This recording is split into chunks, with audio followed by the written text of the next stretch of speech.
Hello everyone, we are at the EQ2 State Level Sports Fest organized at Galgotia's campus, and today we have a very honorable guest with us, Shri Pradam Shri and Dronachar awardee, Dr. Sunil Abbas. Welcome ma'am, welcome to Galgotia's College. Thank you. सबसे पहला question ये कि आपने इतने साल Indian kabaddi team के coach की तरह वर्क किया है, तो आपका सबसे स्पेशल मेमोरी क्या होगा? मेरी सबसे बड़ी और जो सबसे पहले तो मैं गलगोटिया इंस्टीट्यूट को और मैनेजमेंट को बहुत बहुत बधाई देना चाहूँगी, क्योंकि इन्होंने मुझे इन सब लोगों से जो आज ये एनर्जेटिक युवा यहाँ पे पहुँचे हुए हैं उनसे मिलने का एक मौका दिया है. तो I would like to thanks each and every one of Galgotia university, Galgotia college.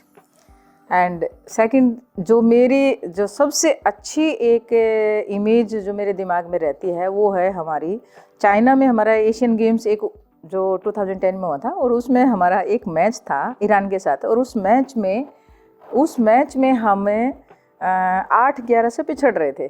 और वो मैच हमने एक ऐसे साइकोलॉजिकल प्रेशर से बाहर आकर, क्योंकि खिलाड़ी जो होता है वो बहुत टाइम ऐसा होता है वो प्रेशर में आ जाता है, तो साइकोलॉजिकल प्रेशर को ओवरटेक करके हमने ये मैच जीता. और वो जो एक स्कोर के लिए हम फाइट करते आए, 11-11 इक्वल हुआ, फिर 13-13 इक्वल हुआ, फिर 15-15, फिर 17-17 पे मैच टाई हुआ, और टाई होने के बाद 5-5 रेड का एक्स्ट्रा टाइम मिला, और 22-23 के स्कोर से 1 पॉइंट के अंतर से जो हमने वो गोल्ड मेडल जीता और भारत का झंडा हमने वहाँ पे बुलंद किया.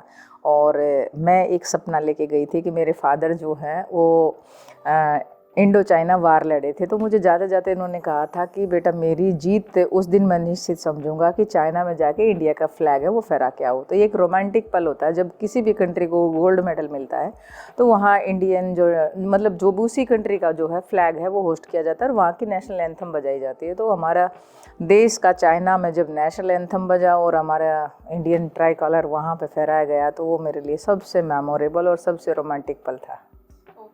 मैम, जैसे कि स्पोर्ट्स इंडस्ट्री में गर्ल्स को थोड़ा हार्डशिप फेस करनी पड़ती है एज़ कम्पेयर टू बॉयज़, तो आपका कोई मैसेज है जो गर्ल्स स्पोर्ट्स को परस्यू करना चाहती है इन फ्यूचर?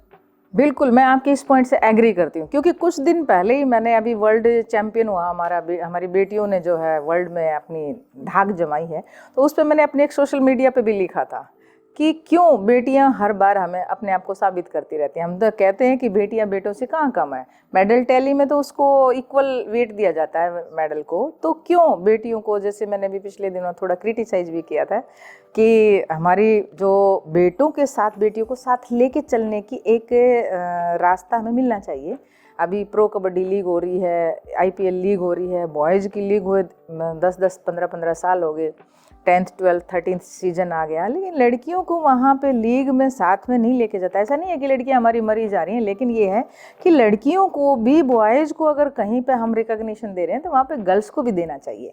ये रास्ता मैं सभी जगह रिक्वेस्ट करती हूँ कि ये रास्ता बराबर में उन दोनों को साथ में, क्योंकि मैन एंड वीमेन एक ट्रैक पे दोनों चलेंगे तो हमारी ट्रेन आगे बढ़ेगी. तो वो दोनों ही पार्ट है, दोनों अलग अलग पहिए हैं. तो मुझे लगता है कि एक इक्वलिटी का जो आधार है ना, हमें 33% रिजर्वेशन नहीं चाहिए, हम कमज़ोर भी नहीं है, इक्वलिटी का एक रास्ता चाहिए. तो वो बेटियों को इक्वलिटी का रास्ता देने की भी ज़रूरत है, और दूसरी तरफ मैं बेटियों को कहती हूँ कि वो कमज़ोर नहीं है. Let's fight. हम 50% पूरे वर्ल्ड में 50% को हम क्रिएट करते हैं, और हम फिर भी 33% के लिए डिमांड करते हैं रिजर्वेशन की, तो वो नहीं चाहिए. हम कमज़ोर भी नहीं है. मैं लड़कियों को ये ज़रूर कहना चाहूँगी कि गोल्ड मेडल अगर आप गले में डालेंगे तो मंगलसूत्र तो गोल्ड का ही जाएगा. तो लड़कियों को फाइट करना चाहिए. Let's fight.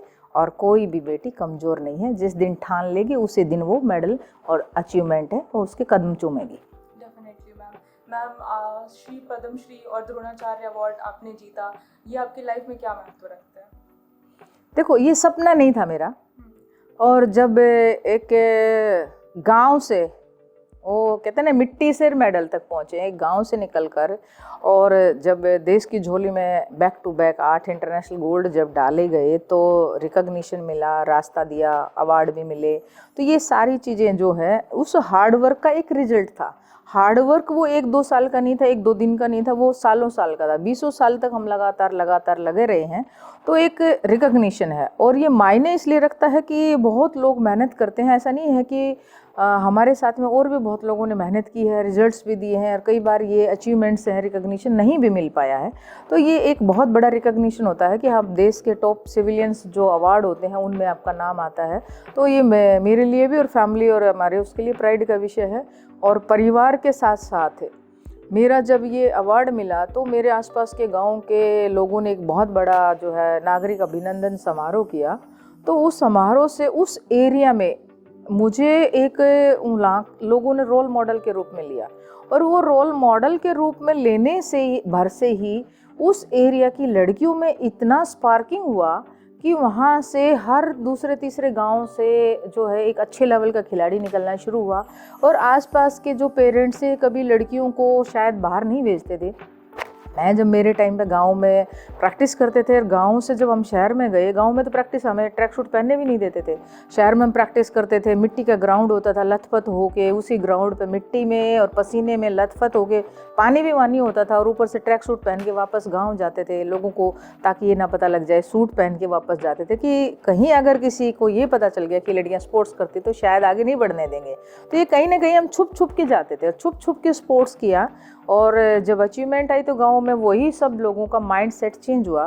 तो मेरा मानना ये है कि अगर कहीं आप मेहनत कर रहे हैं और उसका रिजल्ट जो है वो एक लॉन्ग टर्म के बाद आता है, तो आसपास का एरिया भी बदलता है। खाली एक घर ही इम्पोर्टेंट नहीं होता, उस एरिया की बेटियों में जो स्पार्किंग आया, जो रोल मॉडल के रूप में उन्होंने लिया, और जो उन्होंने ठाना कि if Sunil Dabas is there so we can, तो उन्होंने जो वहाँ से लिया ना, एक फाइटिंग स्पिरिट आई और उस एरिया की लड़कियों में स्पार्किंग आई। और मैं चाहती हूँ कि ये स्पार्किंग मेरे पूरे भारत देश की बेटियों में आए और वो भारत देश की बेटियाँ विश्व में अपना झंडा बार बार फहराएं। मैम, इंडियन स्पोर्ट्स कल्चर के बारे में आप क्या कहना चाहेंगे और उसके फ्यूचर के बारे में आप क्या सोचते हैं? देखो, इंडियन स्पोर्ट्स का कल्चर अभी ना इन्फेंट साइज में है, मैं उसको इतना बड़ा नहीं मानती। पिछले दिनों भी मैं नेशनल स्पोर्ट्स पॉलिसी पर डिस्कशन हुआ, एक संसद टीवी पे हम बैठे थे, तो मैंने तब भी ये क्वेश्चन उठाया था कि हम मेडल टैली में चाइना का, अमेरिका का, इन सब का ये करते हैं, कंपैरिजन करते हैं कि why not we were there. Olympic podium पे अगर हमारे पास 20,000 का पूल होगा तो हम मेडल टैली तक पहुंचाने में हम मुश्किल से 1000 बच्चों को वहां तक लेके जाते हैं, और मेडल टैली में हम 2 डिजिट में आज तक नहीं एंट्री कर पाए। तो सबसे बेसिक जो ज़रूरत रिक्वायरमेंट होती है ना, वो हमारा बेसिक पूल है। हम 1,47,45 लाख ये सब कुछ आबादी बोलते हैं ना, 147 करोड़, और ये इतनी आबादी का, पॉपुलेशन का हम बहुत गीत गाते हैं। चाइना की भी पॉपुलेशन इतनी ही है, फिर उनके मेडल इतने ज़्यादा क्यों है? अरे अपना कंट्री, ये तो देखो कि हमारे कंट्री का बेसिक पूल कितना है। बेसिक पूल में हमारा स्पोर्ट्स कल्चर आता है। स्पोर्ट्स कल्चर जब तक हम घर घर तक, अभी जैसे कुछ स्कीम्स आई हैं जिन्होंने स्पोर्ट्स कल्चर को बढ़ावा दिया है, स्पोर्ट्स का बेसिक पूल बढ़ा है।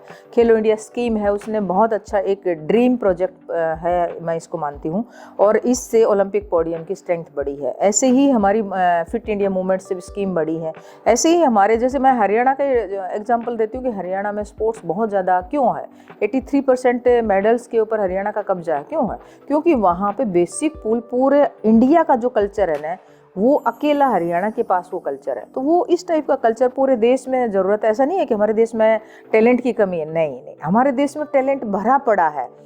और एक और चीज़ जो मैं कंट्री में कहीं ना कहीं मैं मंत्री तक भी ये पॉइंट उठाती हूँ कि हमारे यहाँ पे सिलेक्शन प्रोसेस है, वो कहीं ना कहीं बाइस्ड है।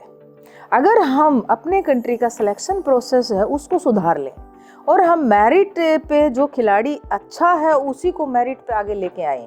क्योंकि जिस दिन, जैसे मैं इंडिया टीम का सिलेक्शन करती हूँ, एशियाड का, इनका, तो जब सिलेक्शन चलते हैं तो शायद मैं कई दिनों तक फ़ोन बंद रखती हूँ, और जब तक लिस्ट डिक्लेयर नहीं हो जाती, क्योंकि गोल्ड का सबसे अच्छा रास्ता है कि आप वहाँ पे साइलेंस से मेरिट को लेके आइए तो मेडल आएगा। तो जो मेरिट प्रोसेस है वो हमारे कहीं ना कहीं खेल संघों पे भी मैं एक क्वेश्चन मार्क लगाती हूँ।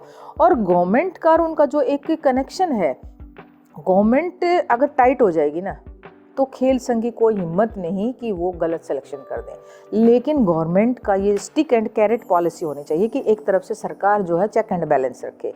तो ये चेक एंड बैलेंस कहीं फिसलता है, वहीं पे हमारे सिलेक्शंस हैं वो इफेक्ट होते हैं, और वो सिलेक्शंस प्रक्रिया है वो इफेक्ट हो गई तो हमारे मेडल इफेक्ट होते हैं।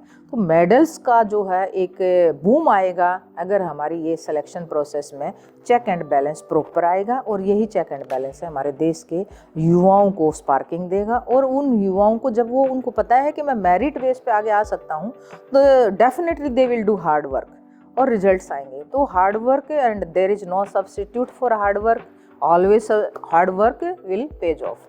तो ये मैं सभी युवाओं से ये आग्रह करूँगी कि आप हार्ड वर्क कीजिए, रिजल्ट और रास्ता तो मिलेगा, एक न एक दिन ज़रूर मेडल आएगा। Thank you very much, ma'am. It was pleasure having you. Thank you.